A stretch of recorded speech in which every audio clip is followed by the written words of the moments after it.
이 바다를 너와 함께 걷고 싶어. 역사 밤바다.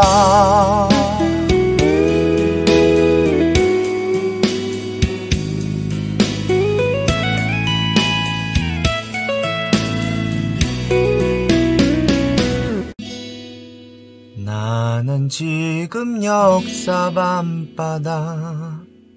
우철쌤의 역사 밤바다.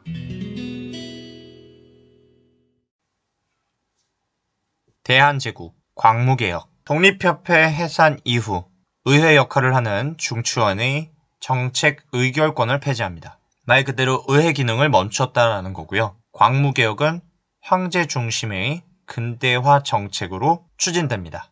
그리고 1899년 8월에 대한국 국제, 대한제국의 헌법이 발표가 되는데요. 그 내용을 살펴보면 1조, 대한국은 세계 만국이 모든 나라가 공인한 자주 독립 제국이다. 즉 한국은 독립국가라는 얘기고요. 2조, 대한국의 정치는 만세불변, 변하지 않는 전제정치이다. 황제가 중심인 나라이다. 전제군주정이라는 겁니다. 제자가 황제자입니다. 독립국가이며 황제가 있는 나라가 되니 이제 대한제국은 원래 황제가 있었던 중국의 청나라와 대등한 관계가 된 겁니다. 이 대등한 관계로 조약을 체결하는데 이것이 1899년에 체결한 한청통상조약입니다. 이 조약이 중요한 이유는 한국 역사상 중국과 동등한 관계, 대등한 관계로 체결한 첫 번째 조약이기 때문에 중요합니다. 다음 내용으로 3조, 대한국 대황제는 무한한 군주권을 누린다. 즉 고종황제는 대한제국의 모든 권한을 소유한다라는 말입니다. 어떤 권한들을 소유했는지 살펴보면 색칠 공부해드렸습니다. 6조, 대한국 대황제는 법률을 제정하다. 입법권을 가져간다. 반포와 집행, 사법권을 가져간다. 9조, 대한국 대황제는 각 조약국에 사신을 파견하고 선전, 강화, 관련 약조를 체결한다. 즉 외교권을 가져간다라는 말입니다. 뿐만 아니라 군통수권과 행정권도 가져갑니다. 군통수권 관련된 내용인데요. 먼저 5조, 대한국 대황제는 육해군을 통솔한다. 즉 황제가 국방권, 군사권을 모두 가져간다는 얘기인데요. 이를 위해 원수부를 설치합니다. 여기서 원수란 군대 계급 중 최상위 계급을 이야기합니다. 그 계급을 고종 황제가 가지고 갔다. 즉 황제이자 최고 군사령관이라는 말이 되겠네요. 이뿐만 아니라 고종 황제는 군사 제도를 강화하고 경찰 제도를 또 강화합니다. 중앙군과 지방군의 병력을 강화하고 장교를 많이 양성했습니다. 또한 황제를 위한 경찰, 경위원을 설치해서 일본으로 도망간 세력과 대한제국을 뒤집고자 하는 세력이 있는가를 찾아다니거나 감시하게 했습니다. 다음으로 황제의 주머니에 돈이 모이게 하는 정책을 시행합니다. 첫 번째로 황실 업무를 담당하는 국내부 아래에 근대적 시설 담당 기관을 설치합니다. 통신, 철도, 광산, 도량형 등과 같은 기관입니다. 그 다음으로 황실의 돈을 관리하는 기관인 내장원에서 홍삼 전매권, 당시 홍삼을 사고 파는 거는 이익을 많이 얻을 수 있는 그런 분야였습니다. 이것을 황제의 돈 담당 기관 밑으로 흡수했고 상업세, 상업활동을 통해서 거둬들이는 세금도 황제가 가져갑니다. 즉 당시에 돈을 많이 버는 그런 세금들을 황제가 가져갔다. 다음으로 화폐를 만드는 기관인 전환국을 황제 직속으로 이동합니다. 즉 황제가 원하면 언제든지 화폐를 만들어낼 수 있었다라는 말이 되겠네요. 다음으로 토지를 조사하고 소유권을 확실히 한다는 개혁을 합니다. 여기서 토지를 조사하다라는 뜻은 지난번에도 얘기했지만 토지를 측량하다, 줄여서 양전이라고 했습니다.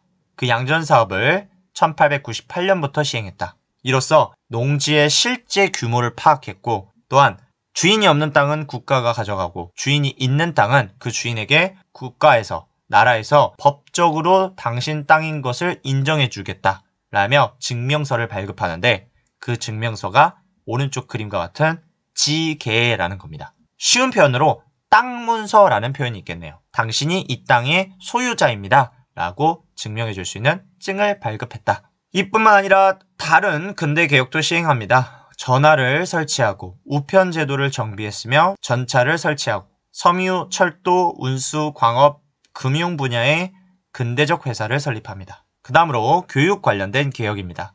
산업 기술을 얻기 위해 해외에 유학생을 파견하고요.